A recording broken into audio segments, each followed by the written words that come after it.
जो आपका first minor test था, हम एक बार शुरू की कुछ देर इस लेक्चर में उसका डिस्कशन करेंगे।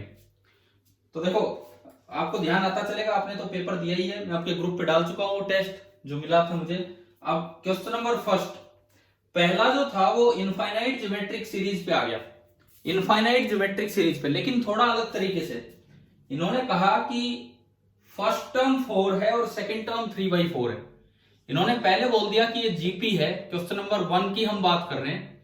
इन्होंने पहले बोल दिया कि ये जीपी है जिसकी first term 4 and second term 3/4। ना ना ना ना ना sorry, the some is 4 and second term is 3/4। First term का नहीं पता, ये इंफिनिटी तक जा रही है, और जो सम ऑफ इनफाइनाइट टर्म्स हैं दैट इज 4, ये दिया गया है। तो पूछा है कि ए बताओ और आर बताओ। हाँ जी, कैसे किया ये सवाल? ए और आर लेके आना था। पहले आपने फॉर्मूला लगाया a/1 - r is equal to 4। तो यहां से a is equal to 4 - 4r and a + 4r is equal to 4। एक इक्वेशन बन गई। एक और इक्वेशन कहां से आएगी a और r में? एक और इक्वेशन कहां से आएगी a और r में? हाँ, देखो r का मतलब होता है second term upon first term. r का मतलब होता है second term upon first term. तो a into r is equal to 3/4। अब दो इक्वेशन दो वेरिएबल, मैं पहले पेपर पूरा डिस्कस करवा रहा हूं, देखिए ध्यान से। दो इक्वेशन दो वेरिएबल, तो अगर आप इनको सिंप्लीफाई करें, और मैं हर सवाल के साथ ही पूछता चलूंगा किसका हुआ, गलत हुआ, क्यों हुआ, या कहीं कोई नया कॉन्सेप्ट आए तो हम देखेंगे। क्योंकि पेपर का एक पर्पज ये भी होता है, पेपर में हमेशा ही किए हुए सवाल सारे नहीं आते हैं, मतलब कहीं से भी पेपर बन के आए, हम ये उम्मीद करते हैं कि 2-3 सवाल तो आपको नए भी मिलने चाहिए उसमें कि क्या कॉन्सेप्ट आया। देखिए, इनको तो आप सिंप्लीफाई कर लेंगे। मैंने आर की वैल्यू 3/4a फर्स्ट इक्वेशन में पुट की, आर की वैल्यू 3/4a, तो ये बना a + 4 into 3/4a is equal to 4। 4 से 4 cancel, a + 3/a is equal to 4। LCM लिया, a² - 4a उधर से आएगा, +3 is equal to 0। a - 4 sorry a - 3 a - 1 is equal to 0। It means a is equal to 3 और 1। या तो a 3 होगा या फिर a 1 होगा। अब चार ऑप्शंस में a 1 वाला तो कोई ऑप्शन है ही नहीं। चारों ऑप्शंस में जो ऑप्शंस दिए गए हैं तो उसमें a आपका आया 3, ये तो a कंफर्म हो गया। और a3 वाला एक ही ऑप्शन है, और चाहो तो यहाँ a3 पुट कर दो, तो r आपका आ गया 1/4। r आपका आया 1/4। अच्छा ये बताओ, ज्यादातर बच्चों से ये क्वेश्चन हो गया था कि नहीं? हो गया था सर। क्योंकि ये सम ऑफ इनफाइनाइट टर्म्स का फॉर्मूला यूज करना था, बस एक ये रिलेशन जरूर देखना था कि भाई किस तरह से है किस तरह नहीं। अगर किसी से नहीं हुआ हो तो वो ध्यान दे, इस तरह से होना था इसको। देखो, जब भी कभी कोई पेपर होगा, स्कूल का कोई भी पेपर होगा, पूरी साल भर की मैं बात कर रहा हूं, बिना डिस्कशन हम कभी आगे नहीं बढ़ेंगे। अगले दिन बिल्कुल वेरी नेक्स्ट डे हमारा पहला काम यही होगा कि वो पेपर डिस्कस करें। क्योंकि नहीं तो क्या होता है, सुनिए, आप 2 साल बाद जब आईआईटी का पेपर देने जाएंगे, आपको सवाल ऐसा सेम आ गया, कोई भी आ गया, आपको इतना याद आ जाएगा कि ये पेपर में आया था कभी, ये याद नहीं आएगा कि वो सोल्व कैसे किया था। तो इसलिए हर पेपर को अच्छे से संभाल के रखना है, उसके इंपॉर्टेंट क्वेश्चंस को मार्क कर लेना, जो नया दिखे उसको तो जरूर। क्वेश्चन नंबर सेकंड, ये तो बाइनोमियल पे है, ये तो सीधा ही है। ये तो इस तरह का है जो हम पिछले कुछ दिन से बार बार कर भी रहे थे ये चीजें। शायद आपके पिछले टेस्ट में भी ये तो नहीं था, लेकिन इससे अलग था। जो मैंने 15 क्वेश्चन का पेपर दिया था, ये तो नहीं था लेकिन इससे अलग था। पावर हाफ, ये तो सीधा ही है, 1 + 004 पावर हाफ, हाफ मल्टीप्लाई होगा तो 1 + 002, तो ये आ गया 1.002। ये तो सबसे इजी सवालों में से है पेपर के में। हाँ जी, हो गया था ये question number second. Yes sir. ठीक है, अभी तो पेपर एक इजी लेवल पे ही चल रहा है। Third, y is equal to x - 3 whole square + 4। मैंने पेपर मैं जस्ट आपका ये प्रिंट निकाल के लाया, मैंने पेपर अभी देखा नहीं कि किस तरह का है, लेकिन इसमें सीधे ही चल रहे हैं और की उसमें है ही आपके पेपर में नीचे। मैंने तो फिजिक्स पार्ट सब निकाला है बस। तीसरा, हाँ जी, ये कैसा ग्राफ होगा? पैराबोला होगा, ये तो श्योर है। चारों ऑप्शंस में ही पैराबोला बना रखे हैं। इस पैराबोला का वर्टेक्स कहाँ है ये बताओ, इस पैराबोला का वर्टेक्स। सर 0 3। 0 3 नहीं, अगर 0 3 बना दोगे तो गलत कर जाओगे। 0 3 तो कोई उसमें ग्राफ में दिख भी नहीं रहा। कितना? इसको यूं लिखो, y-4 is equal to x-3 का होल स्क्वायर। तो वर्टेक्स है जहां पे ये चीज 0 हो 3 और जहां पे ये चीज 0 हो 4। तो इसका वर्टेक्स क्या आया? 3,4। 3,4 और यहां पॉजिटिव है, के पॉजिटिव है तो इसका मुंह ऊपर की तरफ होगा। तो इसका ग्राफ देखिए कैसा आना है, मुंह तो ऊपर की तरफ, x3 y4 पे वर्टेक्स। तो ये वाला जो ग्राफ होगा ना, क्या पहचान गए थे क्या ये वाला ग्राफ पेपर में? Yes sir. बस केवल वर्टेक्स से और इसका मुंह देख के, क्योंकि ए और बी दोनों ग्राफ ना, लेकिन खाली वर्टेक्स से ही पहचान में आ रहा है। केवल एक ही ग्राफ ऐसा है जिसमें वर्टेक्स फर्स्ट क्वाड्रेंट में है, तो वो आपका ये होगा। Question number 3। फोर्थ देखो, fourth, based on the physical meaning of differentiation. एक बार ये बताओ कितने बच्चों के अभी तक तीनों सवाल सही हुए हैं यहां तक? यस सर बोल देना। Yes sir. Yes sir. ठीक है ठीक है ठीक है। Question number 4, the surface area of a cube. Sir देखो, एक क्यूब की एज लेंथ अगर L है, एक क्यूब की एज लेंथ अगर L है, क्यूब है ये पूरा, तो इसका सरफेस एरिया हो जाएगा 6L स्क्वायर। भाई एक फेस का L स्क्वायर, तो 6 फेसेस का 6L square. Surface area increase कर रहा है at the rate of 24 centimetre square पर सेकेंड। पर सेकेंड मतलब विद रिस्पेक्ट टू टाइम। तो ds बाई dt हमें दे दिया 24 सेंटीमीटर स्क्वायर पर सेकेंड। इन्होंने पूछा है वॉल्यूम किस रेट से इंक्रीज करेगा, कब, जब साइड 2 सेंटीमीटर है। तो मुझे निकालना है dv बाई dt। पहला स्टेप, इसको क्या लिख लें, कैसे कैसे होगा ये? dv बाई dt निकालना है कब, एक मिनट कब, ये पूछा है 2 सेंटीमीटर पे कितना होगा। हाँ जी बताओ, आप बताओ जो बता रहे थे अभी, dv बाई dt को कैसे आगे बढ़ाएं, क्या लिखें? dv upon ds into ds upon dt। dv upon ds into ds upon dt। चलो ये हुआ, ठीक है। आगे ds बाई dt तो दे दिया, dv अपॉन ds कैसे निकालें? dv अपॉन ds कहां से निकाल के लाएं? भाई मेरे पास तो ये रिलेशन है, v is equal to l cube, s is equal to 6L square. तो यहां से dv अपॉन ds कैसे निकाल के लाएं?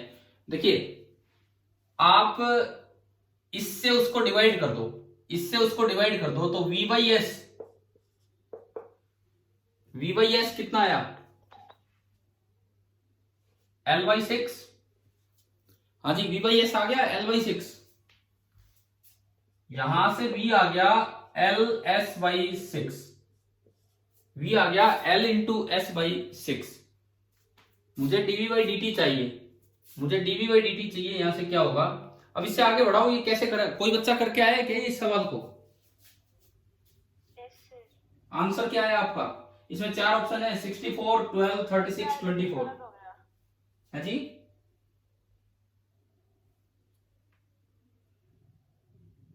देखो देखो, अब सुनो, तरीका सुनो। ऐसे में आपको क्या कर लेना है कि ये इन्होंने साइड लेंथ को a ले रखा है, इस क्वेश्चन में बोला है कि साइड लेंथ a मान लीजिए, तो 6a स्क्वायर और ये इतना। सबसे पहले आप तीनों चीजें लिख लो। Area in terms of L, area होगा L स्क्वायर मतलब a स्क्वायर। आपने s को लिख लिया इन टर्म्स ऑफ a, यहां से ds बाई dt भी निकाल लो। ds by dt is equal to 2a into da by dt। ये सवाल थोड़ा अच्छा इसलिए है कि इसमें लेंथ का रेट ऑफ चेंज ना देके एरिया का रेट ऑफ चेंज दे दिया। अब ds बाई dt क्वेश्चन में दिया है 24। ये आया क्या समझ में, क्या किया मैंने दोनों साइड? क्या ये स्टेप क्लियर है? दोनों साइड टाइम के रिस्पेक्ट में डिफरेंशिएट किया, तो ये तो बन गया ds बाई dt, ये बन गया पहले a स्क्वायर का 2a और into d by dt, chain rule, तो चेन रूल होता था वो। अब ds बाई dt है 24 is equal to 2a into da by dt, तो मेरे पास da बाई dt की वैल्यू आ गई da by dt, this is equal to 12 upon a। मैं सबसे पहली बात da बाई dt निकाल लाया और वो निकल के आया 12 अपॉन a। अब मैं वॉल्यूम लिखता हूं, वॉल्यूम होता है a क्यूब, तो यहां से अगर मैं dv बाई dt निकालूं तो dv बाई dt हो जाएगा 3a square into da by dt। dv by dt आपका हो जाएगा 3a square into da by dt। आ रहा है समझ में? चेन रूल, पहले इसको ढक लिया, इसका डिफरेंशिएशन कर दिया और फिर into da by dt, chain rule वाला काम किया।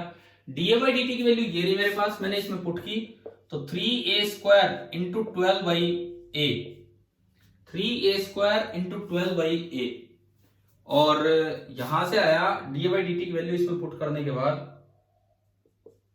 dv by dt is equal to 36 into a, dv by dt आपका आ गया 36 इंटू a।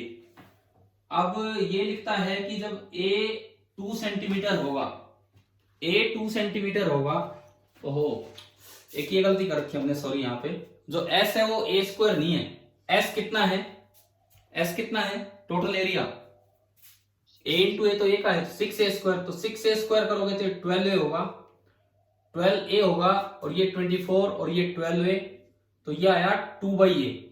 समझ गए ना, वो गलती से मैंने a स्क्वायर लिख दिया था, तो 6a स्क्वायर है, तो ये आया 2 बाई ए। मैंने जब यहाँ 2 बाई ए पुट किया तो ये आ गया 6 इंटू ए। अब क्वेश्चन में पूछा है कि उस वक्त वॉल्यूम का रेट ऑफ चेंज बताओ जब a था 2 सेंटीमीटर, तो आपने a को 2 सेंटीमीटर रखा और वॉल्यूम का रेट ऑफ चेंज आ गया 12 सेंटीमीटर क्यूब पर सेकेंड, 12 सेंटीमीटर क्यूब पर सेकेंड। अभी बताओ क्या ये समझ में आया कि नहीं आया, ये सवाल कैसे करना था?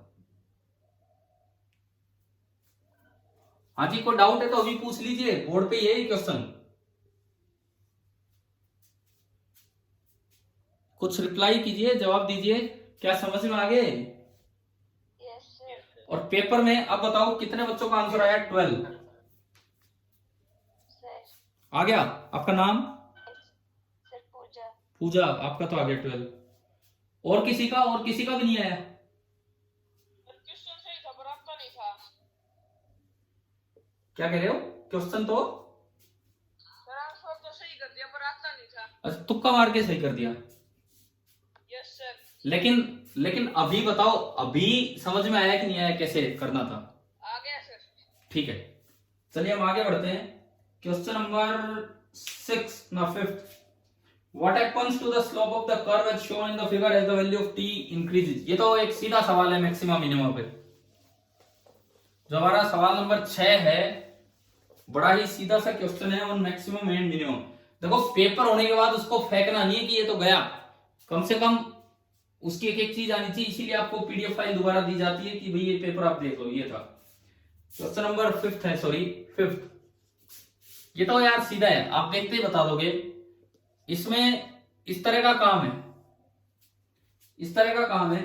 पूछा है कि जैसे जैसे टाइम बढ़ेगा स्लोप पहले इंक्रीज हुई फिर डिक्रीज हुई, पहले डिक्रीज हुई फिर इंक्रीज हुई, लगातार इंक्रीज हुई लगातार डिक्रीज हुई, क्या आएगा बताओ? डिक्रीज। हाँ, ये यहां पे पॉजिटिव है, पॉजिटिव। यहां पे जीरो एंड यहां पे नेगेटिव। ये तो आता था, पूरी क्लास को आना चाहिए यार। ये मैं आपको याद दिलाऊं, अभी 1-2 दिन पहले जब आपकी वो क्लास चल रही थी जिसमें मैंने डिस्कस भी किया था शायद, ये क्लास के एंड में मैक्सिमा मिनिमा, ये एग्जैक्टली ये चीज डिस्कस नहीं की। वो बताया था कि मैक्सिमा पे भी डिफरेंशिएशन 0 होता है, मिनिमा पे भी डिफरेंशिएशन 0 होता है, तो कैसे डिसाइड करें कि कहां मैक्सिमम है कहां मिनिमम है? तो डबल डिफरेंशिएशन अगर नेगेटिव हो, स्लोप लगातार कम हो तो मैक्सिमम होता है, और डबल डिफरेंशिएशन पॉजिटिव हो तो मिनिमम। चलिए 5th हो गया। क्वेश्चन नंबर 6 ट्रिग्नोमेट्री का एक इजी क्वेश्चन, एक स्टेप बस आगे जा रहा है। y is equal to 10 upon sine x plus √3x ना √3 cos x पूछा है। इसमें minimum value of y is, y minimum कब होगा?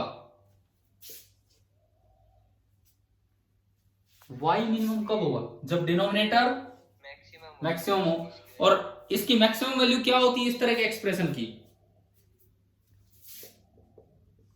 √1 का स्क्वायर प्लस √3 का स्क्वायर। कर रखा नहीं ये काम तो एक्सप्रेशन वाइज। 1 + 3 4, 4 का √2, तो इसकी मैक्सिमम वैल्यू 2 है, तो y की मिनिमम वैल्यू कितनी होगी? 10/2। अरे क्या अभी तक सारे सवाल मैथमेटिकल टूल्स के आए हैं? कोई सवाल हो गए तो 6 सवाल हो लिए, मैथमेटिकल टूल्स ही चल रहा है क्या अभी? 7वां भी मैथमेटिकल टूल्स पे ये देखते हैं। 7 देखो, the constant of integration is 0। अगर कांस्टेंट ऑफ इंटीग्रेशन 0 है तो इन्होंने पूछा है cos2x dx। ये फिजिक्स के हिसाब से इंपॉर्टेंट वो होते हैं इंटीग्रेशन, sin2x और cos2x। कैसे करते हैं? cos2x को पहले क्या लिखेंगे? cos2x को पहले क्या लिखेंगे बताओ? 1 + cos2x / 2। और इसको अलग अलग कर दो, 1/2 तो बाहर आ गया। एक टर्म इंटीग्रल dx और एक टर्म इंटीग्रल cos2x dx। 1/2 बाहर है, इंटीग्रल dx होता है x, cos का पॉजिटिव होता है plus sin 2x and divided by 2। Constant of integration plus c और आना था लेकिन वो 0 दिया है, तो ऐसा ऑप्शन है, लास्ट ऑप्शन है आपका डी। क्या ये हो गया क्या ये वाला इंटीग्रेशन पेपर में? हाँ जी बोलिए क्लास, क्या ये इंटीग्रेशन कोई बच्चा सोल्व कर पाया कि नहीं? किसी से भी नहीं हुआ? एक भी स्टूडेंट से नहीं हुआ? क्वेश्चन नंबर 8, क्वेश्चन नंबर 8 देखिए।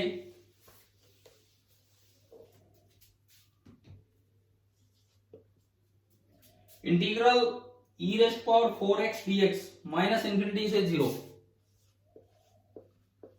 4x dx -∞ से 0। ये बताओ ये कोई करके आया हो? 8वां सवाल। आपकी आवाज आनी क्यों बंद होगी? ये क्या हो गया? क्वेश्चन नंबर 8 देखो।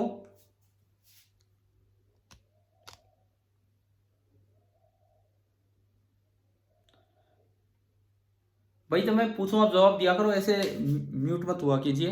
देखिए इधर 8वां सवाल, इसका इंटीग्रेशन। क्या आगे से म्यूट हो गए हैं क्या आप लोग? e⁴x का e⁴x डिवाइडेड बाई जो भी x का कांस्टेंट साथ हो वो। u वाले मेथड से आप कर सकते हैं इसको u मानते हुए, और लिमिट लगेगी -∞ से 0। ये इसमें लिमिट लगानी थी क्वेश्चन नंबर 8 में। अब अगर आप वैल्यू पुट करें तो 1/4 तो बाहर है, e⁴ × 0 0 upper limit minus e⁴ lower limit. 1/4 e⁴0 1 होता है, और ये होता है 1/e⁻∞ जो कि इंफिनिटी है, और 1/∞ टेंड्स टू 0 होगा, तो आंसर आ गया 1/4। ये आपका हुआ क्वेश्चन नंबर 8। एक बार ये बताओ आपकी आवाज आनी क्यों बंद हो गई है? कोई बोल ही नहीं रहा। तो वो सवाल नहीं हुआ तो कोई बात नहीं, तो कोई हो जाता है तो उस पर तो हाँ भर देते हो, नहीं होता तो उस पर बोलते ही नहीं हो। ये कोई जवाब तो दो, ये वाला सवाल हुआ कि नहीं हुआ? ये वाला ठीक है। 9th देखिए, 9th भी ये वैसे तो मैथमेटिकल टूल्स ही चले जा रहे हैं इसमें। अभी 9th क्वेश्चन में भी यही आ गया। Integral of, question number 9th देखो, integral of cos of πt - π/6 dt and limit है, -1/π। एक मिनट, लिमिट है इसकी 1 से 2, ये इसकी लिमिट है। हाँ जी, कोस का इंटीग्रेशन क्या होता है? Plus sine pi T minus pi by 6। लेकिन जो टी के साथ मल्टीप्लाई हो रहा है उससे क्या करना पड़ता है, डिवाइड, चाहे आप यू मान के कीजिए। एंड देन इस पे लिमिट लगाई 1 से 2, तो एक बार आपने 2 रखा तो 1 बाई पाई तो बाहर है, एक बार 2 रखा तो sine of 2 pi minus pi by 6, minus 1 रखा तो sine of pi minus pi by 6। ये आपका आया। अब इसमें बस इसको आगे सिंप्लीफाई करना था। Sine 2 pi minus pi by 6 fourth quadrant, 360 minus 30 fourth quadrant में 2 पाई पे चेंज होता नहीं और साइन साइन रहेगा, लेकिन फोर्थ में साइन नेगेटिव है तो minus sign pi by 6 minus sine pi minus second quadrant में साइन पॉजिटिव होता है तो एज इट इज आ जाएगा और पाई पे नो चेंज तो साइन पाई बाई 6। तो ये आया 1 by pi into 2 times minus 2 times sine pi by 6। Sine 30 degree होता है 1 बाई 2, 2 से 2 कटेगा तो ये आ गया माइनस 1 बाई पाई। किस किस बच्चे का ये सवाल सही हुआ यहां तक? कौन कौन पूजा सही करके आए हो ये वाला क्वेश्चन? सर मेरे तो नेटवर्क में प्रॉब्लम थी, वो आ ही नहीं रहे थे क्वेश्चन, वो बुक से बनी आ रही थी। अच्छा, मतलब क्वेश्चन ही नहीं आया कि ऑप्शन नहीं आया? सर वो क्वेश्चन ही लिखे नहीं आ रहे थे, वो बुक से बनी आ रही थी। और कोई बच्चा? मनीष जो पहले बोल रहे थे आप, ये सही हुआ कि गलत हुआ? गलत सर। अभी समझ लो, अभी आ गया कि नहीं समझ में? आ गया। मनीष आपके टोटल 80 मार्क्स बने हैं। Yes sir. और यूं बताओ पहले 9 सवाल में कितने गलत हुए फिजिक्स में? पहले 9 सवाल में, पहले 9 मैथमेटिकल टूल्स के थे, 2 हो गए सर। 2 गलत हो गए, यानी कि 8 नंबर तो आपके यहीं कट चुके हैं। और इनमें नेगेटिव मार्किंग में ये क्या अटेम्प्ट करके आए थे? Yes sir. तो 10 नंबर कटवा लिया आपने, मतलब आपके 20 नंबर टोटल कटे हैं, जिसमें से 10 नंबर तो आपने मैथमेटिकल टूल्स में ही गवा दिए हैं। कोई बात नहीं, आगे देखते हैं क्वेश्चन नंबर 10। यहां से वेक्टर शुरू हो गया लगता है, यहां से इस पेपर में अब वेक्टर्स के क्वेश्चन आने स्टार्ट हो गए हैं। देखो इसका जो फॉर्मेट चल रहा है पेपर का वो भी हम एक बार लास्ट में एनालाइज करेंगे क्या है। मैथमेटिकल टूल्स पे 9 क्वेश्चन आए हैं, टोटल नंबर ऑफ क्वेश्चन है 25। 9 सवाल आपके मैथमेटिकल टूल्स पे थे। अब वेक्टर स्टार्ट हुए वो देखते हैं। The linear velocity of a rotating body is given by v vector. जो भी बोल्ड होता है उसका मतलब उस पे वेक्टर साइन लगा है, यहां बोल्ड कर रखा है मतलब वेक्टर साइन है। और ये इन्होंने एक फॉर्मूला दिया जो फिजिक्स में आगे चल के आना है सर्कुलर मोशन वाले चैप्टर में, कि v vector is equal to omega cross r, where omega is the angular velocity and r is the radius vector. Omega vector आपको दिया गया है i cap minus 2j cap plus 2k cap, i cap minus 2j cap plus 2k cap, and r vector दिया गया है 4j cap minus 3i cap, 4j cap minus 3k cap. तो ये दिया गया है, आपको बताना है मोड ऑफ v। आपको केवल मोड ऑफ v निकालना है कि क्या आएगा। तो पहले तो v निकालो, क्रॉस प्रोडक्ट क्वेश्चन में दिया है क्योंकि ये फॉर्मूले तो फिजिक्स में आगे आने हैं, तो आपको डिटरमिनेंट बना के खोलना था। i cap, j cap, k cap, paper में बोल्ड कर रखे हैं आपके उसमें, तो इसका मतलब ये वेक्टर है। Omega 1 minus 2 2 0 4 minus 3। किस किस बच्चे ने ये स्टार्ट सही किया ऐसे कि हाँ ये क्रॉस प्रोडक्ट है? किया था सर। ठीक है, तो अब देखते हैं आगे भी अपना मैच करते हैं फटाफट। First bracket into I cap minus second bracket into J cap and plus third bracket into के कैप। फर्स्ट ब्रैकेट में इसको ढका minus 2 minus 3 6 minus 4 into 2 8। Second bracket में इसको ढका माइनस 3 एंड माइनस 0। थर्ड में इसको कवर किया 4 माइनस 0। तो ये जो v वेक्टर बना ये आया minus 2 I cap plus 3 J cap and plus 4 के कैप। तो हमें तो इसका मोड निकालना है, तो mod of v under root minus 2 का स्क्वायर 4, 3 का स्क्वायर 9, 4 का स्क्वायर 16, 16 9 25 और 4 29 अंडर रूट 29। हाँ जी, आगे था ये आंसर आपका। किसी बच्चे का ये आंसर आया √29 पेपर में। Yes sir. ठीक है, ये आपका ऑप्शन ए है। किसका है नाम बताओ, किस किस का है ये? अपना नाम बोलो। ये आंसर विवेक कुमार। है, दोबारा बोलना। विवेक। विवेक, ठीक है भाई, सही किया आपने। विवेक कितने नंबर आए आपके, अगर रिजल्ट देख लिया हो तो? No sir. नहीं देखा है, कोई नहीं। Question number 11th V vector पे है। अब कुछ वेक्टर्स के क्वेश्चन चले हैं। The resultant of two vectors A and B is perpendicular. ये करवाया हुआ है क्या ये? सर CPP 8 का। हाँ मुझे लग तो रहा है ऐसा सवाल करवा रखा है ना ये 11th तो। Yes sir. क्या आंसर आना था फिर इसका? सर 150। 150, ठीक है भैया। याद था आपको ये? Yes sir. Yes sir. Answer भी याद था कि ये आंसर आएगा? Yes sir. Yes sir. Solution में था सर इसका। है क्या? सॉल्यूशन भेजे थे ना सर आपने। अच्छा, उनमें सोल्व करके दिया था। Yes sir. तो ऐसा तो नहीं है पेपर चल रहा है जब दोबारा एक बार देख लिया कि ला भाई क्या आया था और अब मार्क करिए? याद था सर आंसर इसका था। हाँ ये ठीक है, पर ये मत करना कभी वापस देख दो के कहीं से और फिर कर दो।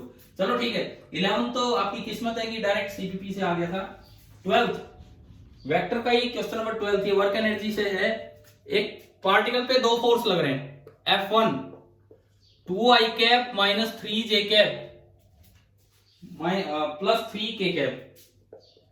पहला फोर्स है ये।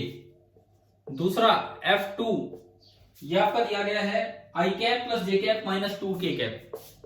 i cap plus j cap minus 2k cap. अच्छा, अब ये पूछता है कि एक पार्टिकल को आप पोजीशन 1 से पोजीशन 2 लेंगे। तो पोजीशन 1 है R1 i cap plus 2j cap minus 2k cap. i cap plus 2j cap minus 2k cap. And R2 पे आप लेंगे 7i cap plus 10j cap plus 5k cap. R2 7i cap plus 10j cap plus 5k cap. Initial position, final position.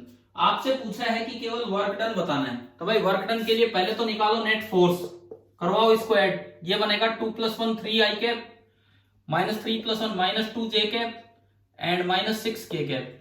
उसके बाद लिखो displacement vector. Displacement होता है final minus initial. R2 में से R1 घटाओ तो 7 - 1 6i cap, 10 - 2 8j cap, 5 - 2 plus 7k cap. तो ये बना 6i cap plus 8j cap plus 7k cap. अगर आप F डॉट एस करें वर्क 6 3 18 माइनस 16 एंड माइनस 7 6 42, तो माइनस का 2 प्लस 2 माइनस 40 आ रहा है। क्या आंसर है इसका? सर 9 जूल है। तो कौन सा है ये सवाल? 12th क्वेश्चन हमने किया, आंसर तो 9 जूल है। ये कहां पे क्या गड़बड़ है एक बार चेक करना। फर्स्ट दोनों का हमने सम किया, 2i cap minus 3j cap plus 3k cap, ठीक लिखा है। i cap plus j cap minus 2k cap, ठीक लिखा है। इनका सम किया 2 और 1 3 माइनस 2, ओहो 3 माइनस 2 1 आएगा। ये 1 आएगा तो ये माइनस का 7 आएगा। तो ये आपका आना है यहाँ पे 7। तो ये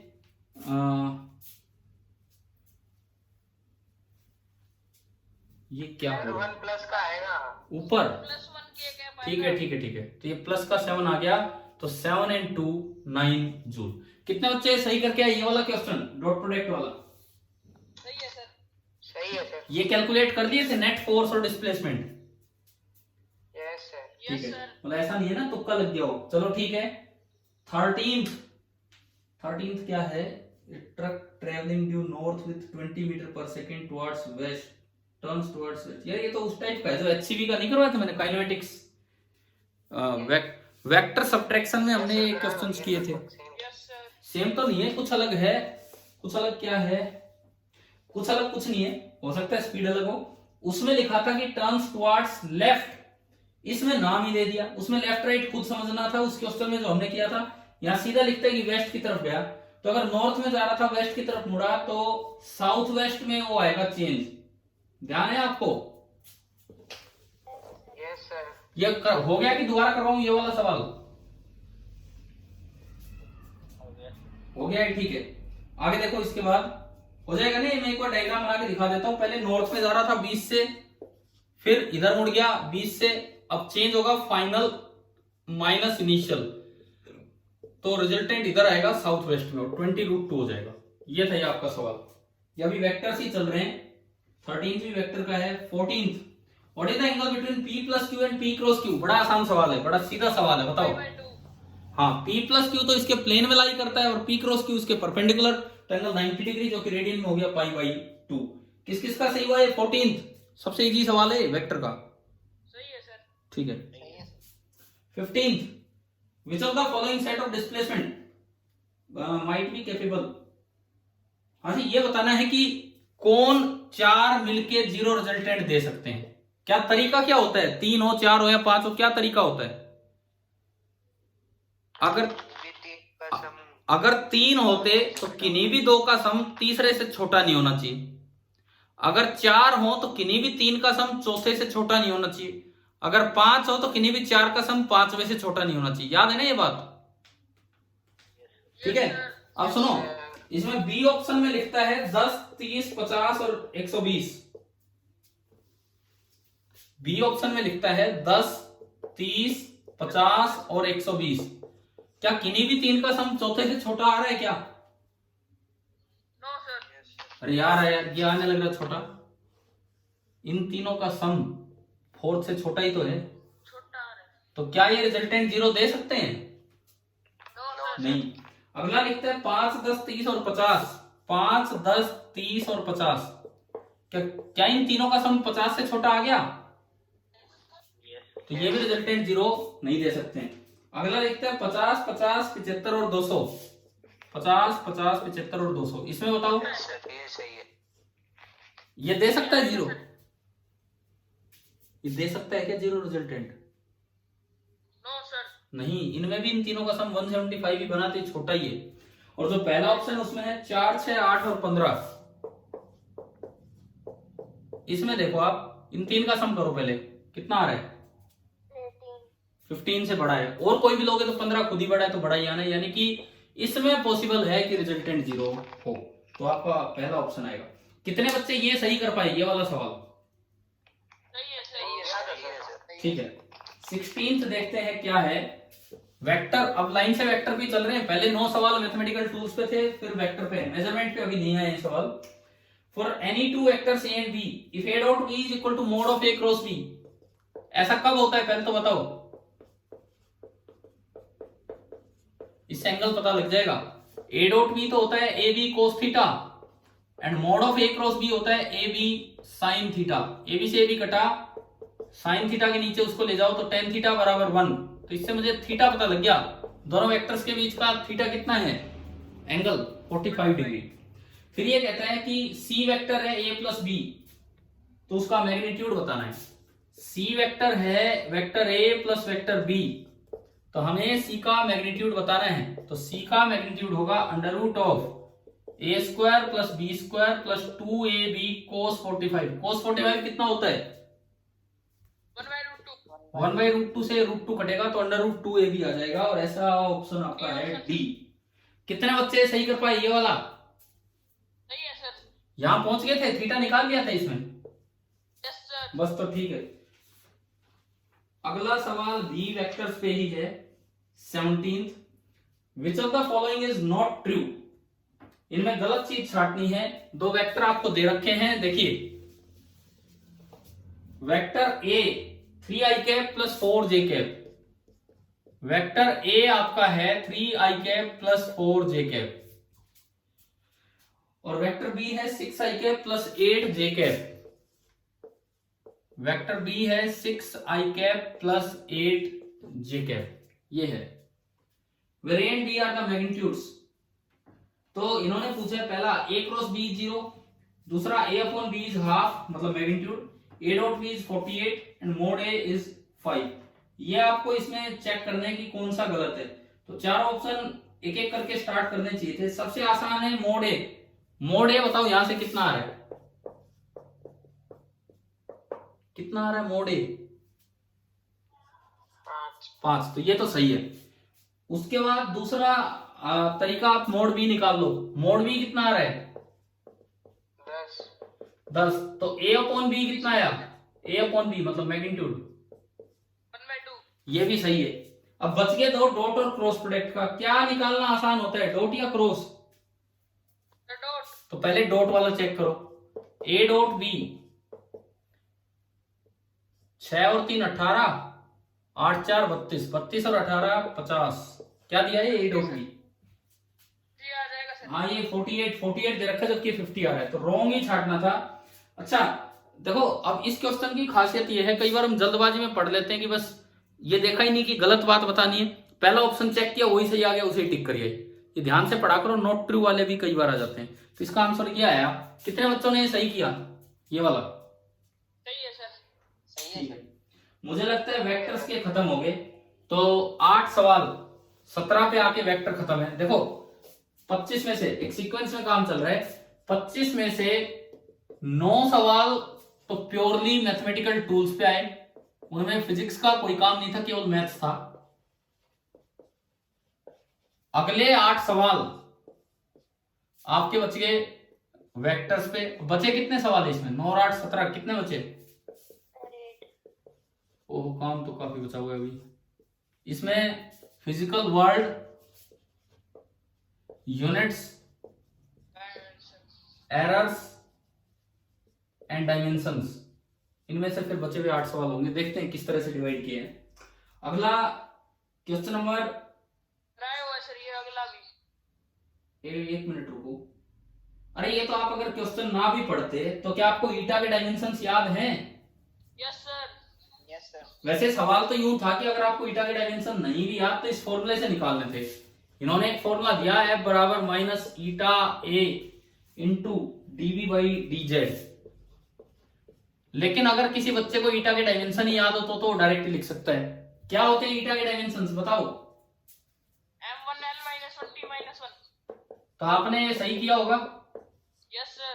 डायरेक्ट किया कि यहां से सोल्व किया? Direct sir. चलो ठीक है, अगर मान लो आपको नहीं भी याद होता तो यहां से देखो कैसे निकालना था। ईटा आया F into d z, minus हटाओ, माइनस का कोई काम नहीं है, upon A into d v. Force का M L T minus 2, d z का मतलब चेंज इन पोजिशन, तो उसका लेंथ ही होता है, डिफरेंशिएशन से कोई फर्क नहीं पड़ता। एरिया एल स्क्वायर, और डीवी का मतलब चेंज इन वेलोसिटी। मैंने शायद आपके पिछले टेस्ट में पूछा था चेंज इन वेलोसिटी के डायमेंशन, पूछा था ना एक सवाल में। जो वेलोसिटी के होंगे। हाँ तो जो वेलोसिटी के वही। तो अब इसमें इकट्ठा करो, देखो ये L और L स्क्वायर से L स्क्वायर कट गया, M एक L ऊपर गया, L raise to power -1, T की पावर -2 ऊपर एक -1 कट गया T।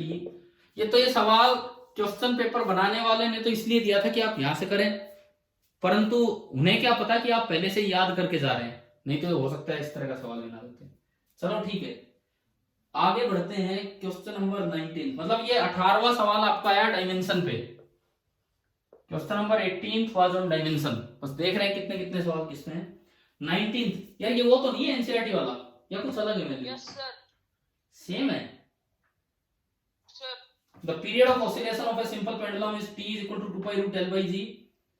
इसमें L is about 100 centimeter, known to 1 mm accuracy, the period is about 2 second, time of 100 oscillations is, ये करवाया हुआ है ना ये वाला सवाल तो। Yes sir 0.2%। हाँ तो थोड़ा बहुत वैल्यू अगर अलग होंगी तो होंगी, बाकी आप यहां से कर सकते हैं, हो जाएगा। या मैं बोर्ड पे करवाऊं अभी 19 देख लो, फिर भी 19 देख लीजिए एक बार।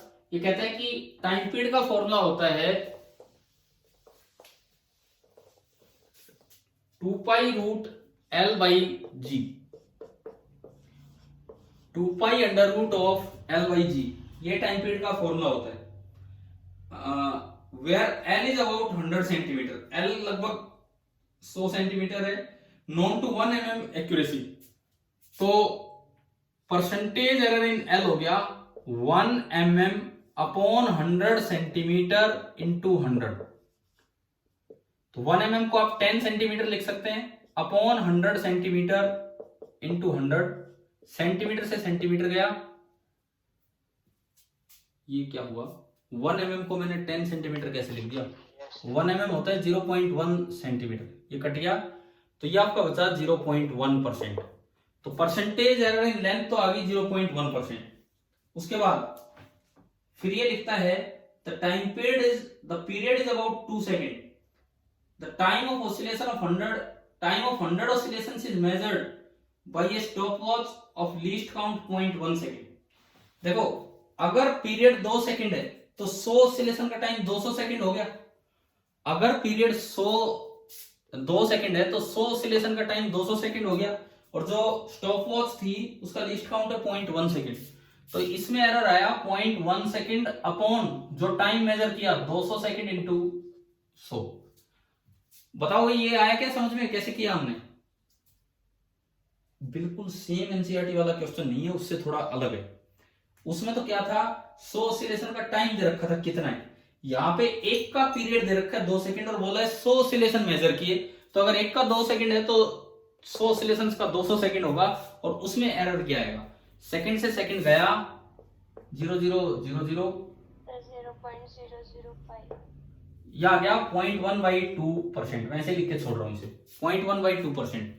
अब इन्होंने पूछा है परसेंटेज एरर इन जी। उस एनसीईआरटी सवाल से एक नई बात बस यही थी कि उसमें 90 ऑसिलेशंस का टाइम सीधा दिया था, यहां 100 ऑसिलेशंस का टाइम सीधा नहीं दिया, बोला कि लगभग एक का 2 सेकंड है तो 100 का आप देख लो, उससे निकाला। तो मेरे पास ये दो चीजें आ गई। अब जी में एरर बताना है, हाँ परसेंटेज एरर इन जी। पहले यहां से स्क्वायर किया तो जी बराबर आएगा, जी ऊपर गया नीचे गया 4π² L/T²।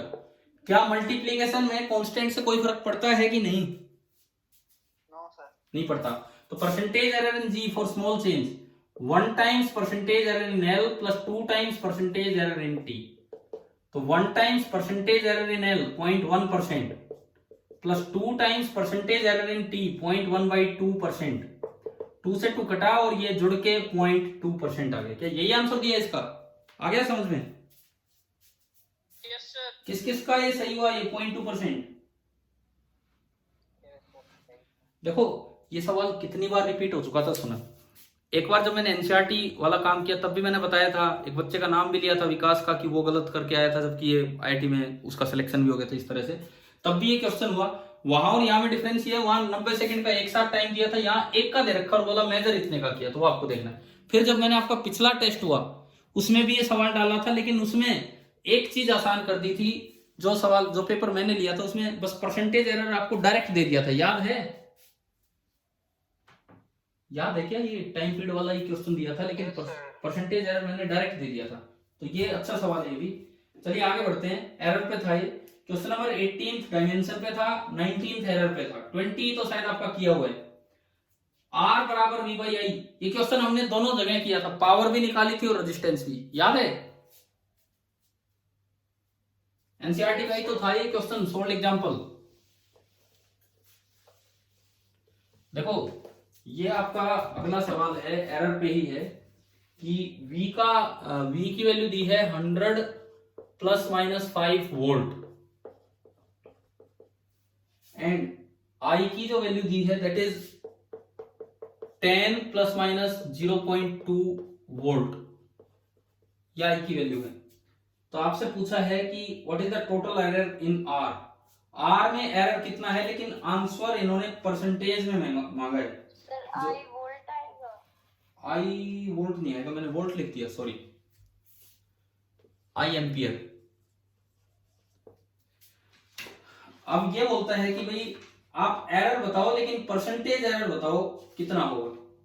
तो इसमें बताओ कौन सा फॉर्मूला लगेगा, कैसे करें? पहले इसमें परसेंटेज एरर निकाल लो, 5/100 × 100, पता है ना ये 5/100 × 100 5%। फिर इसमें परसेंटेज एरर निकाल लो 0.2/10 × 100 2%। और जब R का फॉर्मूला V⁻1/I⁻1 है तो percentage error in R for small change 1 × ये प्लस 1 × ये। क्या किया हुआ था ये वाला सवाल? Yes sir. और शायद इसके बाद मैंने पावर के लिए भी करवाया था, V × I के लिए भी ये चीज है ना, ठीक है। तो ये तो सेम एनसीईआरटी का सोल्ड एग्जांपल ही आ गया था। कितने बच्चों का सही हुआ? भी 7%। कौन कौन करके आया? सही है सर। ठीक है सही है सर। ठीक है ठीक है। Question number 21। अच्छा, ये वो रीडिंग वाला टाइप का क्वेश्चन है। ऐसा भी हमने एनसीईआरटी से ही लिया था, पता नहीं वही वैल्यू हो या अलग है। ये लिखता है द पीरियड ऑफ 21 देख रहे हैं हम। ये लगातार एरर से आ रहे हैं हम सवाल, लगातार इसमें क्वेश्चन सब एरर से आने लगे हैं। Question number 21, the period of oscillation of a simple pendulum in an experiment are recorded as 2.63 second. सारी वैल्यू सेम है। सेम है क्या एनसीईआरटी वाली as it is? Yes sir. तो आपको करना क्या था, केवल मीन एब्सोल्यूट एरर निकालना है। तो सबसे पहले तो मीन वैल्यू निकालना। देखो स्टेप में एक बार रिपीट कर रहा हूं। पहला काम सबको जोड़ के जितने उससे डिवाइड किया मीन वैल्यू आई, फिर हर एक में से मीन वैल्यू घटाएंगे, कुछ पॉजिटिव आएंगी कुछ नेगेटिव आएंगी। फिर क्या करना है, फिर क्या करना है बताओ? हर एक में से मीन वैल्यू घटा दी, उसके बाद क्या करना है?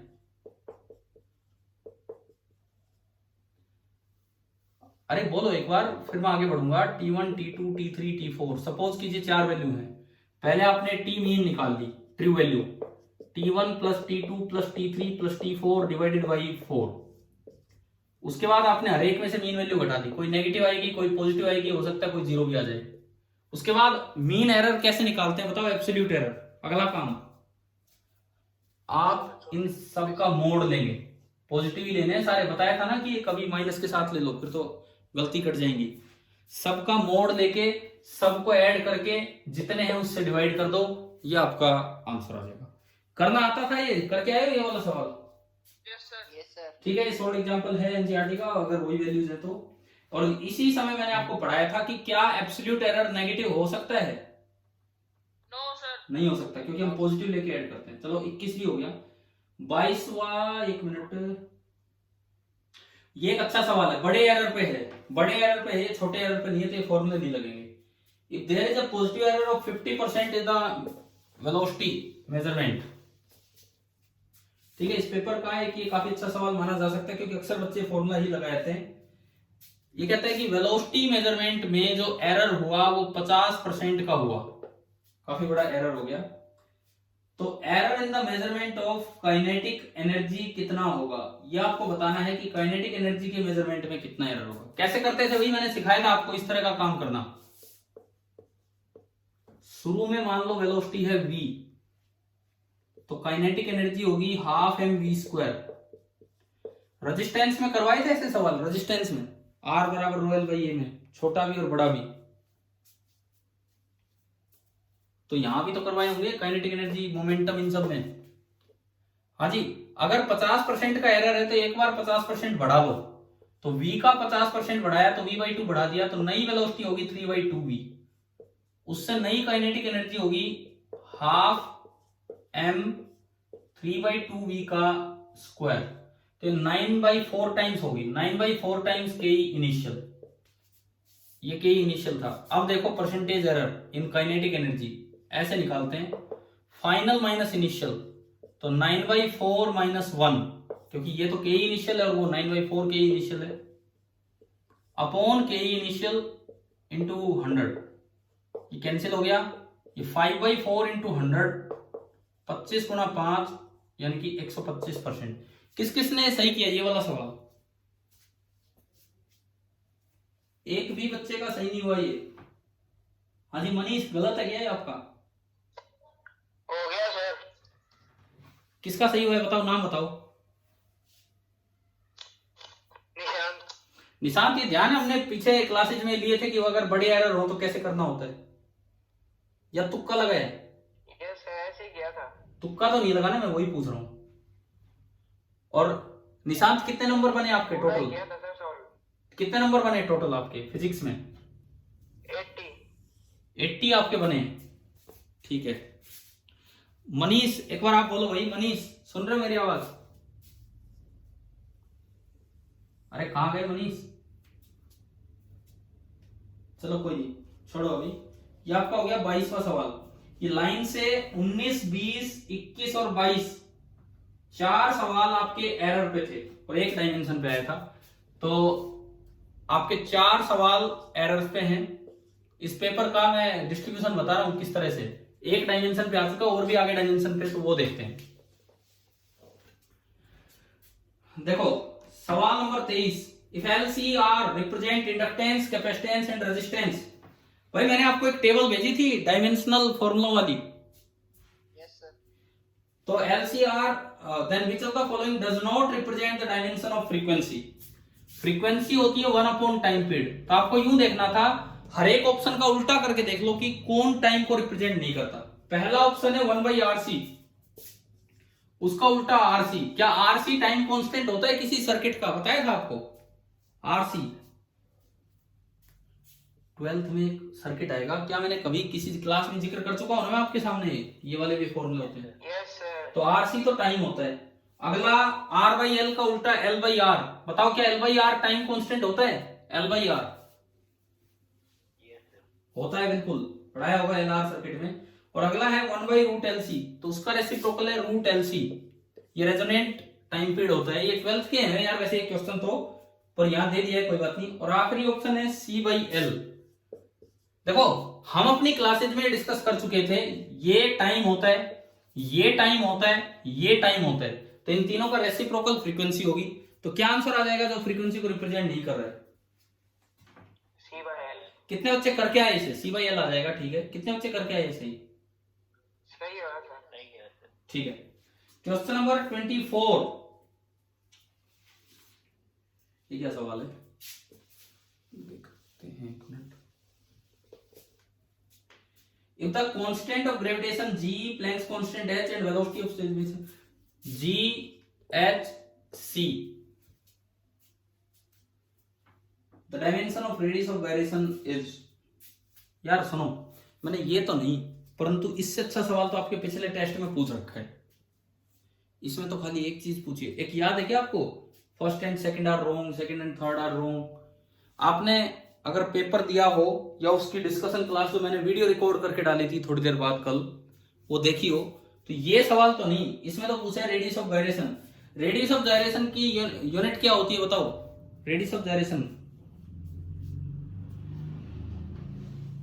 रेडियस ऑफ गायरेशन का डायमेंशनल फॉर्मूला क्या होता है? नहीं पता सर। क्यों नहीं पता? रेडियस ऑफ गायरेशन होती distance L। Radius of gyration होती डिस्टेंस। आपकी टेबल में ये दिया हुआ था शुरू में ही।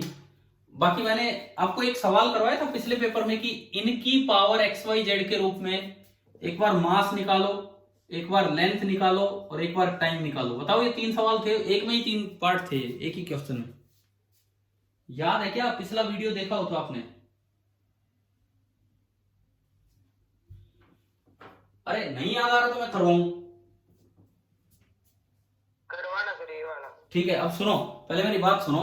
ये क्लास खत्म होने के बाद जो कल का जो वीडियो था ना, कल एक 20 मिनट का एक वीडियो होगा, 20-25 मिनट का, 20 मिनट का, जिसमें मैंने वो पेपर डिस्कस करवाया। क्या पेपर दिया था आपने कल वाला? Yes sir.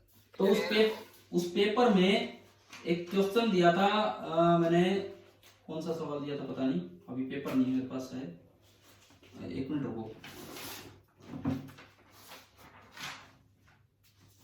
इस पेपर में, हाँ ये देखो मैं दिखाता हूं आपको।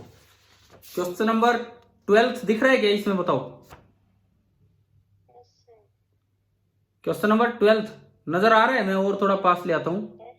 Yes sir. क्या ये सवाल कल ध्यान है? कल किया था आपने? तो मैंने सॉल्यूशन में तीनों करके दिखाए थे, मास, लेंथ और टाइम, इनकी टर्म्स में। तो मास वाला मैच हो गया था, लेंथ और टाइम का मैच नहीं हुआ था। तो जो लेंथ और टाइम का मैच नहीं हुआ था वो भी निकलवाए हैं कि क्या आए थे। तो जब वो लेंथ वाला निकाला है उस वीडियो में, तो लेंथ वाला यही आएगा जो यहाँ पे इन्होंने पूछा है कि इसको रेडियस ऑफ गायरेशन को आप एक्सप्लेन करो कि क्या आएगा। तो जो इसमें पावर आएंगी h की पावर हाफ, c की पावर -3/2 और g की पावर हाफ, वही आनी है। फिर भी आप कहते हो करवाओ, तो लो भाई करवा देता हूं। रेडियस ऑफ गायरेशन वो लेंथ होती है, वो केवल लेंथ होती है, m0 l1 t0। अब ये नहीं पता होता तो फिर आप नहीं कर पाते। वैसे यार आइडिया लगाना चाहिए। रेडियस, चाहे किसी चीज की रेडियस हो, चाहे किसी भी चीज की रेडियस हो, उसकी यूनिट क्या होती है बताओ? जो लेंथ की यूनिट है। तो ये तो दिमाग लगाना चाहिए था ना खुद कि ये तो, और मतलब उस पेपर में वो सवाल करने के बाद तो ये होना चाहिए था आपसे, उसकी यूनिट है लेंथ, तो ये आपका ये होगा। अच्छा, इनकी यूनिट आप पुट करेंगे, डायमेंशनल फॉर्मूला बनाना है, तो डायमेंशनल फॉर्मूला हमने कहा था कि ऐसे बनते हैं इस नई यूनिट में। जी की अलग निकाल लो, जी होता है F into R square upon M1 M2, कई बार निकाला है, F MLT -2 R square L2 M1 M2 M2, M की पावर -1 हो गया, L की पावर 3 हो गया और T रेस्ट पावर -2, तो M -1 L3 T rest power -2 पूरे की पावर है x। h प्लैंक्स कांस्टेंट मैंने कहा था इस तरह याद रखा करो, E बराबर h न्यू, तो जो h होगा that will be E by new. Energy का होता है ml2 T -2 और न्यू होता है टाइम इनवर्स T -1, तो यह आ गया ml2 T -1, एक कट गया, ml2 T -1 power y, c speed of light LT -1 power z। क्या बताओ, क्या ये तीनों लिखने आ गए कि नहीं? आगे बढ़ते हैं, m0 L1 T0 बराबर m की पावर देखिए -1 into x minus x plus y, बस l की power 3x plus 2y plus z, t की power -2x minus y minus z। हाँ जी, बनानी आ गई है पावर सारी, यहां से तीनों कंपेयर किए, -x plus y is 0, 3x plus 2y plus z is 1, -2x minus y minus z is 0। अच्छा, इसमें x और y है, तो इन दोनों को ऐड करके x और y में एक और इक्वेशन ले आओ, इन दोनों को ऐड किया, z से z कटा, 3x minus 2x x, 2y minus y y, x plus y is 1, x plus y is 1 and ये इक्वेशन कहती है -x प्लस वाई इज 0। इन दोनों को ऐड किया, x से x गया, 2y इज इक्वल टू 1, तो y आ गया हाफ, y हाफ आपने इसमें रखा तो x बराबर y आएगा उधर ले जाके, तो x भी आ गया हाफ, तो हमारे पास x भी हाफ आ चुका है, y भी हाफ आ चुका है। अब मुझे c निकालना है z, ये दोनों हाफ इक्वेशन नंबर 2 में पुट कर दीजिए z निकालने के लिए, तो यहां x की जगह हाफ 3/2, y की जगह हाफ 1, 1 से 1 उधर का कट गया, तो z बराबर -3/2, तो z बराबर -3/2 और ये आपका हो गया -3/2, तो g rest power half, h rest power half and z rest power ना c रेस्ट पावर -3/2, ऐसा ऑप्शन इसमें ए दिख रहा है मुझे जो आपका ये है। अच्छा, आप बताओ ये समझ में आया ये सवाल? लेकिन अब यार ये लापरवाही दिख रही है मुझे, देखो आप 80 तक ला के रुक गए, ये लापरवाही ये हो रही ना कि इस तरह का सवाल जो पिछले पेपर में पूछा जा चुका है, इससे अच्छा सवाल जिसमें 3 पूछे थे, MB LB और TB, कम से कम उसके बाद ये सवाल तो होना चाहिए था आपसे, ये क्यों नहीं हुआ? क्या रेडियस ऑफ जायरेशन नहीं पता लगा या ये नहीं लिख पाए आप? कौन सी जगह दिक्कत रहेगी? यार रेडियस अब कौन बताने आएगा आपको बार बार कि रेडियस किसी भी चीज की हो, रेडियस की तो यूनिट लेंथ ही होती है, किस चीज की वो हमें पता हो ना पता हो, है ना? ठीक है। और पिछले उन फॉर्मुलों में केवल सेकंड पेज पे ऊपर ही ऊपर था रेडियस ऑफ जायरेशन भी, और मैं उस दिन जब इंपॉर्टेंट टर्म्स यूज कर रहा था उसमें मुझे नहीं याद ये नाम आया कि नहीं आया, क्योंकि मैं कुछ कॉन्स्टेंट्स के नाम ज्यादा ले रहा था, बट अब ये क्या पता थोड़ी होता कि पेपर में रेडियस ऑफ जायरेशन पूछेंगे क्या पूछेंगे। चलो अभी तो क्लियर हुआ। बाकी ये याद रखो, एक अच्छा सवाल है, इन कांस्टेंट की टर्म्स में ये भी पूछ सकते हैं, मास भी पूछ सकते हैं, टाइम भी पूछ सकते हैं और फ्रीक्वेंसी भी पूछ सकते हैं, तो वो आपको सारे निकालने आने चाहिए। एक बार मैं कहता हूं वो वीडियो जरूर देखना, कल नहीं देखा तो आज देखना, समझ गए हो? कौन सा वीडियो? कल वाला हाँ, सॉल्यूशंस वाला, 20 मिनट का, ये बड़ा नहीं है, कम से कम उसमें देख तो लोगे। अच्छा 24 हो गया, अब आता है 25। 23 और 24 दोनों डायमेंशंस पे थे, 23 और 24 दोनों डायमेंशन पे थे और एक ऊपर क्वेश्चन नंबर 18, तो 3 सवाल आ चुके हैं डायमेंशन पे। अब आखिरी सवाल ये भी डायमेंशन पे ही लग रहा है। इन द रिलेशन लिखता हूं एक बार,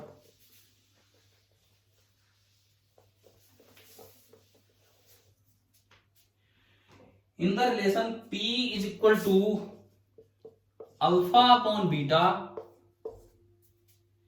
into e raise to power minus alpha z upon k theta.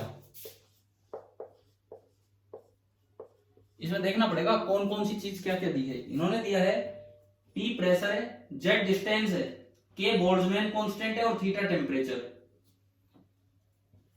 तो बीटा के डायमेंशन निकालने, बीटा के डायमेंशन निकालने। देखो पहले तो यहां से अल्फा के निकाल के लो, E की पावर ई की पावर के कुछ डायमेंशन होते हैं कि डायमेंशनलेस होती है? डायमेंशनलेस। डायमेंशनलेस। तो ये डायमेंशनलेस तब आएगा जब अल्फा इंटू जेड के डायमेंशन वही हो जो के इंटू थीटा के। थीटा होता है टेम्परेचर, इन्होंने लिखा कि नहीं इसमें? हाँ लिख रखा है, लिख रखा है बिल्कुल।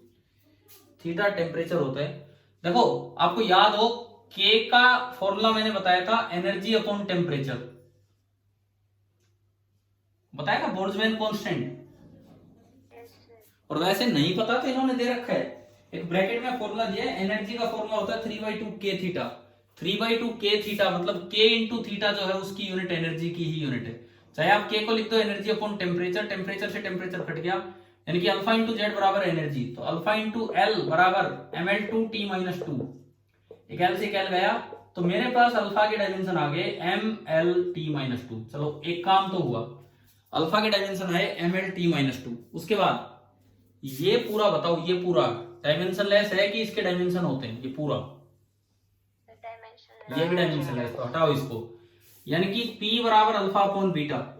तो बीटा के डायमेंशन वही होंगे जो अल्फा अपॉन पी के होंगे। अल्फा के हो रहे mlt-2। P प्रेशर का क्या होता है? Pressure force upon area, force का होता है mlt-2, और अपॉन एरिया करोगे तो एल स्क्वायर से डिवाइड होगा तो ये l-1 बच जाएगा। एल स्क्वायर से जब डिवाइड करोगे तो ये बच जाएगा l-1। तो यहां से आप देखो कि क्या बना इसका, m कट गया, t भी कट गया, केवल क्या आ रहा है? L square. चलो तो ये जो 4 सवाल थे, 3 नीचे और 1 ऊपर, ये आ गया क्या ये वाला समझ में? Yes sir. ठीक है। तो आपके पेपर में 4 क्वेश्चन आए डायमेंशनल एनालिसिस पे। कुछ चीजें रह गई इसमें आनी, कोई बात नहीं आई तो जो हमारा सिलेबस था।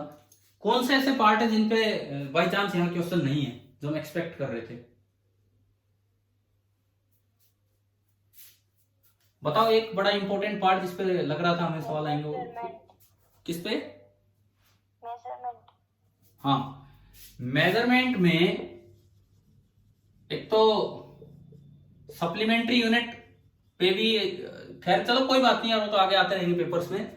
मैं बता रहा हूं कि ये इन 4 टॉपिक्स पे बेस्ड पेपर था, इन 4 टॉपिक्स पे मेजरमेंट इसमें मिस हो गया। और दूसरा एक सवाल जिस पे दिया जा सकता था एक तो, वो कोई जरूरी नहीं होता उस पे आए ना आए, वो कोई श्योर फर्क नहीं पड़ता। यूं तो इस बार इसमें आगे कभी उस पे आ जाएंगे है, बट इसमें एक चीज वो एरर्स में जो इंस्ट्रूमेंट थे, इंस्ट्रूमेंट कौन से 2 पढ़े थे हमने? कौन से 2 इंस्ट्रूमेंट पढ़े थे मेजरमेंट के? Vernier calliper and screw gauges. उनपे आईआईटी में लगातार क्वेश्चन आ रहे हैं, कोई बात नहीं, इसमें नहीं थे, आगे हो सकता है पहले टेस्ट में ना दी हो, आगे आने वाले टेस्ट में वो चीज इंक्लूड कर दी जाए। प्लस इनडायरेक्ट मेथड में 2 मेथड पढ़े थे, एक तो पैरेलैक्स और एक ओलिक एसिड। ठीक है, चलो ये मेजरमेंट वाला पार्ट थोड़ा सा मिसिंग था, फिजिकल वर्ल्ड पे नहीं था, कोई बात नहीं, उससे तो कभी आता ही नहीं है। बट इन 4 पे एक अच्छे सवाल थे, वो इसलिए मिस हो गया क्योंकि 9 सवाल मैथमेटिकल टूल्स पे हैं। अगर इन पे कम होते तो फिर इन पे दिए जाते, बात तो एक ही है। तो अभी आपकी क्लास से हाईएस्ट स्कोर कितना गया? अब अगले 5 मिनट में यही बातचीत कर रहा हूं क्योंकि मैं पेपर करवा चुका हूं आपको। हाईएस्ट स्कोर क्योंकि अभी तक जो सुनने में आया वो आप 80 सुनने में आ रहा है, 80 आउट ऑफ 100। 80 किस किस के बन रहे हैं? एक बार अपना अपना नाम बताएं।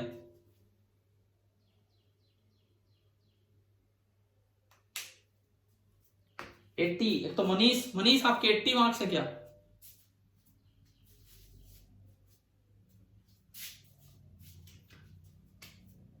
अच्छा ये बताओ 50 तो क्रॉस हो गए होंगे सभी के, 50 फिजिक्स में है? क्या ऐसा हो रहा है कि अब 50 से कम बने हो? 50 से कम यस सर। कितने बने? सर 4-5 क्वेश्चन किए थे। अच्छा वो मतलब पेपर नहीं आ पाया आपके पास? Yes sir. आप छोड़ो फिर, आपका तो हम काउंट ही कैसे करें जिन्होंने पेपर दिया हो। वैसे आप कौन, पूजा बोल रहे हो क्या? Yes sir. आप ये बताओ, अभी मैंने पेपर डिस्कस करवाया, पूरा होने के बाद क्या लगता है 25 में से कितने सवाल हो जाते अगर पेपर ढंग से आता? 20 हो जाते? 20 आराम से हो जाते सर। आराम से का मतलब है कि 80 या 80 क्रॉस कर जाते आप। चलो कोई नहीं, ठीक है भाई, पहले ये बताओ पहला पेपर देके कैसा लगा, कुछ कॉन्फिडेंस आया कि नहीं, एक तो ये बताइए पहला पेपर देने के बाद। Yes sir. 2 मिनट आप अपना माइक ऑन कीजिए ताकि हम आपसे बात कर सके। बाकी अगली क्लास में हम काइनेमेटिक्स स्टार्ट करेंगे। तो आज का जो मेन काम था वो पेपर डिस्कशन का था। हम अपनी क्लास को बस अब खत्म ही करेंगे।